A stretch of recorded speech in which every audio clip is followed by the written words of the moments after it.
챕터 6 변화 빚어지며 발견하는 참모습 하나님의 전략으로 싸우라 사무엘상 17장 39절부터 40절, 45절 다윗이 칼을 군복 위에 차고는 익숙하지 못하므로 시험적으로 걸어보다가 사울에게 말하되 익숙하지 못하니 이것을 입고 가지 못하겠나이다 하고 곧 벗고 손에 막대기를 가지고 시내에서 매끄러운 돌 5을 골라서 자기 목자의 제구 곧 주머니에 넣고 손에 물매를 가지고 블레셋 사람에게로 나아가니라. 다윗이 블레셋 사람에게 이르되 너는 칼과 창과 단창으로 내게 나아오거니와 나는 만군의 여호와의 이름 곧 내가 모욕하는 이스라엘 군대 하나님의 이름으로 내게 나아가노라. 약자가 강자를 이길 방법이 있을까요? 말콤 글래드웰이 쓴 다윗과 골리앗의 부제는 거인을 이기는 기술입니다. 우리는 강자의 승리를 당연하게 여깁니다. 그런데 사실 약자가 강자를 이기는 기술이 있습니다. 블레셋의 거인 골리앗이 이스라엘과의 싸움을 도두니 다윗이 맞서 싸우러 나섰는데 그의 손에는 칼과 방패 대신 매끄러운 돌 5만이 쥐어져 있었습니다. 약자는 강자의 방식으로 싸우지 않습니다. 약자의 전략이 강자의 룰, 곧 세상의 방식 아래 있다면 승패는 이미 결정난 것이나 다름없을 것입니다. 그러나 하나님의 사람은 솟아나는 열정과 자유함으로 모든 장애물을 뛰어넘을 수 있습니다. 다윗은 골리앗과의 대결에서 칼과 방패라는 전통적인 세상의 방식을 따르지 않았습니다. 그는 골리앗의 큰 체구를 역이용하여 시속 240km의 속도로 돌을 날려 이마에 박히게 함으로써 승리를 거두었습니다. 이처럼 우리도 하나님의 전략으로 승리할 수 있습니다. 변명의 감옥에 갇히지 마십시오. 이스라엘 백성은 골리앗 앞에서 숨고만 있었습니다. 누구도 맞설 싸울 자신이 없었기 때문입니다. 그러나 다윗은 만군의 여호와의 이름으로 나아가 골리앗을 쓰러뜨림으로써 전세를 역전시켰습니다. 두려움의 감옥, 변명의 감옥에 갇히지 말고 하나님께 속한 싸움에서 승리의 역사를 만들어가길 바랍니다. 세상의 방식에 갇히지 않고 하나님의 전략으로 싸우고 있습니까? 어떻게 하면 약자가 강자를 이길 수 있을까요? 두려움이나 변명의 감옥에 갇히지 않고 하나님의 방식으로 싸우고 있습니까? 오늘은 155번째 하나님의 전략으로 싸우라. 우리가 잘 알고 있는 다윗과 골리앗의 싸움에 대한 이야기를 해보겠습니다. 아마 오늘 이 155번째 요 말씀이 1년에 딱 반을 지나가는 시점일 것 같아요. 여러분들에게 한번 그런 질문을 던지고 이 말씀으로 들어가면 좋을 것 같아요. 6개월의 삶이 어떠셨습니까? 사실 우리들의 삶에 한 번쯤 점검하는 시간들은 우리들에게 참 유익이 된다는 생각이 들어요. 오늘도 말씀의 제목이 하나님의 전략으로 싸우라. 믿음을 가지고 살아가는 여러분들의 인생에 믿음을 가지고 이 세상에서 살아가는 것이 결코 쉽지 않았으리라. 이 중에 어떤 분은 세상에 쓰러진 사람도 있을 거고 나는 하나님과 함께 승리했어 라는 고백을 하는 사람도 있을 거고 근데 오늘 우리가 묻고 싶은 질문은 어떤 방식으로 우리의 인생을 살아왔는가? 그리고 오늘 이 말씀을 지나가는 이 시점에서 우리의 삶을 한번 점검할 수 있다면 또 다른 시작이 있지 않겠는가? 운동 경기를 보면 축구 같은 경우에는 중간에 이렇게 halftime이라는 게 있죠. 또 뭐 농구와 뭐 배구 이런 경기를 보면 물론 잠깐 쉬는 시간들도 있지만 감독이 때때로 타임아웃을 불러요. 되게 타임아웃 언제 부르나요? 잘 될 때보다는 뭔가 잘 안 될 때. 그러니까 오늘 이 시간이 여러분들의 인생에 타임아웃이 되면 좋겠다. 어떤 전략으로 내가 하나님의 전략으로 이 세상에서 싸우고 있는가를 한번 볼 수 있는. 굉장히 오래된 찬양이죠. 우리가 잘 아는 찬양 세상의 유혹 시험이 내게 몰려올 때에 잘 아시죠? 주를 찬양, 손을 들고 찬양. 요 찬양 한번 우리 찬양팀과 함께 부르는, 여러분들이 함께 부르는 찬양이 되었으면 좋겠어요. 세상의 유혹 시험이. 세상의 유혹 시험이 세상의 유혹 시험이 내게 몰려올 때에 나의 힘으론 그것들 모두 이길 수 없네. 거대한 폭풍 가운데 위축된 나의 영혼 어찌할 바를 몰라 헤매이고 있을 때 다시 한번 세상의 유혹 시험이 세상의 유혹 시험이 내게 몰려올 때에 나의 힘으론 그것들 모두 이길 수 없네. 거대한 폭풍 가운데 위축된 나의 영혼 어찌할 바를 몰라 헤매이고 있을 때 주를 찬양,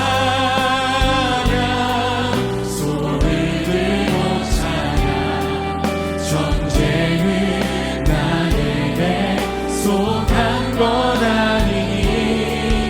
주를 찬양, 손을 들고 찬양, 전쟁은 하나님께 속한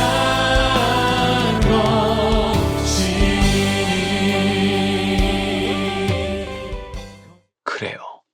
세상의 유혹과 시험은 늘 우리들에게 찾아와요.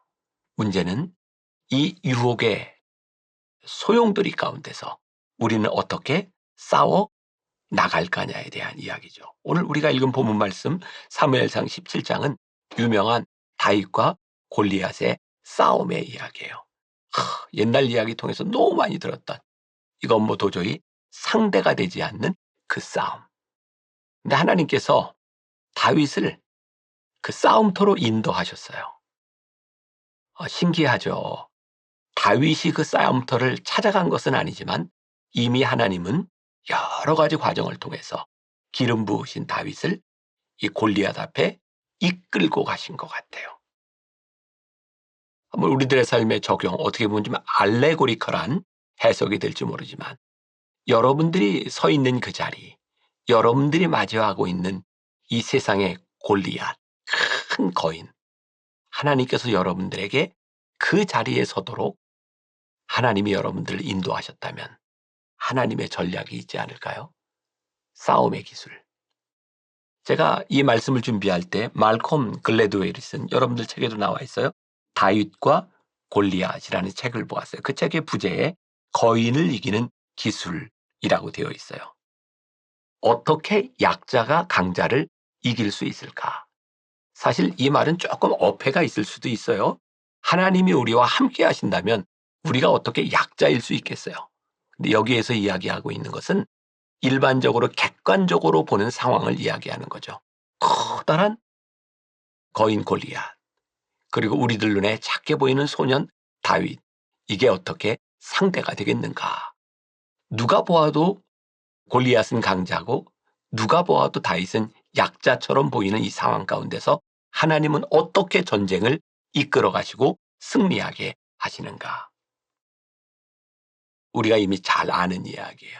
다윗은 칼과 단창으로 나아가지 않고 그의 약함을 커버해 주려고 사울 왕이 그의 갑옷과 그의 무기를 주려고 했지만 그걸 가지고 싸울 수 있는 일은 아니었어요. 왜? 거인이 들고 있는 무기와 동일한 무기를 가지고 약한 소년 다윗이 어떻게 싸움의 상대가 되겠어요? 하나님은 다윗에게 싸움의 기술, 그가 이길 수 있는 방식은 골리앗의 방식이 아니라 지금까지 이끌어 주셨던, 하나님과 함께 하셨던 다윗의 방식으로 싸우라 하시는 거죠. 어떻게? 물맷돌 5개를 들고 재빠르게 움직이면서 물맷돌을 던졌을 때 골리앗을 넘어뜨리는 것을 보게 됩니다. 오늘 여러분들에게 드리는 도전이죠. 우리가 이 세상 한가운데서 골리앗과 싸울 때 우리는 세상의 방식으로 싸우는 것이 아니라 주를 찬양, 손을 들고 찬양. 전쟁은 하나님께 속한 것이니 오늘 이 치열한 전쟁터 가운데서 하나님이 우리들에게 무엇을 말씀하시는지, 때때로 상대가 되지 않을 것 같은데 우리들에게 정직하라고 말씀하시는지, 이건 도저히 게임이 될 것 같지 않은 상황 가운데서 하나님을 의지하라고 말씀하시는지, 거짓말하지 말고 내가 믿음으로 나아가라고 선포한다면 하나님께서 우리들에게 말씀하시는 이 싸움의 방식이야말로 이 세상을 이길 수 있는 싸움의 방식이 아니겠는가. 저는 이런 상상을 했어요. 세상에는 세상의 룰이 있어요. 세상 사람들이 만든 룰. 우리가 하나님을 믿는 사람들인데 이 세상의 룰 가운데서 하나님의 방식으로 살아가려면 얼마나 힘들겠어요. 또 이 말을 우리들이 오해하지 말아야 돼요. 우리들이 세상 사람들과 함께 지켜야 될 에티켓이나 어떤 세상의 질서를 파괴하라고 하는 것이 아니라 이 세상이 만들어 놓은 싸움의 룰에 갇혀 있는 크리스찬이 아니라 이 세상을 창조하신 하나님께서 자유롭게 움직이시는 방식, 그게 우리들의 눈에 들어와야 되겠다. 제가 그 청년 코스타에 갔을 때 어느 해의 주제가 그런 거였어요. 세상을 거스르는 용기. 세상은 그런 방식으로 흘러가요. 높은 데서부터 낮은 곳으로 물이 흘러가요. 그렇게 흘러가면 우리는 그냥 흘러가는 대로 갈 수밖에 없어요. 근데 그 말이 멋있었어요. 세상을 거스르는 용기. 우리가 우리들에게 다가오는 이 물줄기 앞에 딱 서 있을 때 힘들 거예요. 그러나 버티고 서 있으면 그 물줄기가 우리를 중심으로 해서 갈라져 나가는 일들을 우리들이 경험하게 돼요. 이게 뭘까요? 새로운 자유로운 방식이에요. 하나님께서 우리를 통해 일하실 수 있는 방식. 적용을 한번 해볼까요? 지금 우리들이 싸우고 있는 그 자리에서, 우리들이 처한 형편에서 하나님께서 우리들에게 말씀하시는 하나님의 방식이 무엇인지를 생각하고 굳게 그 자리를 지킬 때 약자가 강자를 이기는 하나님의 방식이 우리 가운데서 작동하지 않겠는가. 두 번째 문단에 약자는 강자의 방식으로 싸우지 않습니다. 저는 이 말을 또 이렇게 해석할 수 있을 것 같아요. 부르심의 방식. 하나님이 우리를 부르셨다면 하나님은 이 세상 가치를 따라 우리를 부르신 것이 아니라 이 세상 가치를 거스러 나가도록 우리를 부르시지 않았는가. 세상 사람들은 돈과 권력, 많은 것을 가지고 이길 수 있다고 이야기할 때 어쩌면 하나님께서는 우리들에게 나는 그런 물질의 방식을 원하지 않아. 나는 포기하는 방식을 원해. 나는 권력으로 이 세상을 바꾸려고 하는 것이 아니라 십자가를 지는 방식으로 이 세상을 바꾸기를 원해. 하나님이 우리들에게 주시는 마음과 하나님의 방식들이 우리들에게 있을 것 같아요. 그게 우리들의 눈에 들어오기 시작할 때 하나님의 전략으로 싸우는 사람들이 되지 않겠는가. 세 번째 문단에 보니까 그런 말이 있죠. 변명의 감옥에 갇히지 마십시오.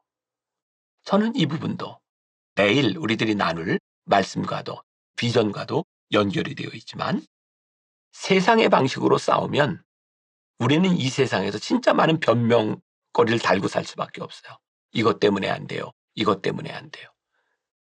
하나님을 믿는 사람들이 세상의 방식으로 살아가려면 얼마나 어려울까요? 그런데 하나님의 방식과 하나님의 전략으로 싸우는 사람들은 굳이 이 세상에 대하여 변명할 필요가 없어요. 우리가 생존에 매달리니 변명을 하게 되지 하나님이 우리를 이끌어 가시는 삶의 방식 속에 들어가게 되면 우리는 변명이 아니라 방법을 찾게 되죠. 오늘 여러분들에게 또 그런 도전을 합니다. 지금 여러분들의 인생 한가운데서 싸움터 한가운데서 우리는 변명하고 있는가? 아니면 우리는 방법을 찾고 있는가? 저는 그 부분에 대해서 여러분들에게 그래도 조금은 자신 있게 이야기할 수 있을 것 같아요. 저는 제가 지금까지 살아왔던 삶의 방식, 그리고 앞으로도 살아가고 싶은 삶의 방식이 저는 변명이 아니었으면 좋겠고 변명하지 않고 살아오려고 노력했다. 그리고 하나님이 나에게 주신 그 비전을 따라 내가 어떻게 살아갈지에 대한 방법을 찾으려 노력하며 살아왔다. 왜? 그게 하나님이 나를 부르신 이유이기 때문에. 오늘 저에게만 이 말씀이 해당되는 것이 아니라 오늘 여러분들 모두에게 이 말씀이 해당되기를 하나님의 전략으로 싸우라. 변명하지 말아라. 이 세상 한가운데서 방법을 찾아라. 오늘 깊이 묵상하고 또 이 해답을 얻는 하루가 되었으면 좋겠습니다. 기도하겠습니다. 다윗의 이야기는 늘 우리들에게 도전이 됩니다.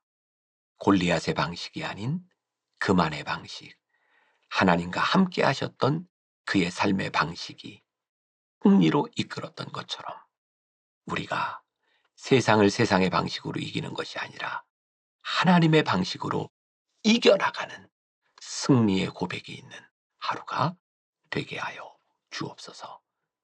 예수님의 이름으로 기도했습니다. 아멘.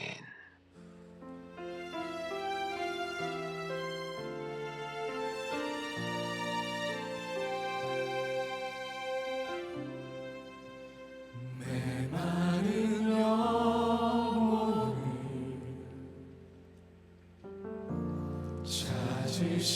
찾으시는 음성 따스한 숨결로 시선으로 내 이름을 부르시네. 시린 세상 속에 홀로 서 있던 나 비로소 느끼네. 그의 손이 항상 나를 붙드셨네. 보이지 않는 손 날 이끄시니 전능자의 능력 하나님의 손길. 내 능력이 아닌 오직 하나님의 능력. 그의 손으로 인도하네.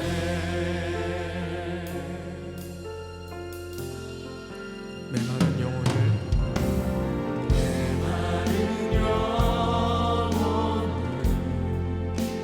찾으시는 음성 따스한 숨결로 시선으로 내 이름을 부르시네. 시린 세상 속에 홀로 서 있던 나 비로소 느끼네. 그의 손이 항상 나를 붙드셨네. 보이지 않는 손 날 이끄시니 전능자의 능력 하나님의 손길.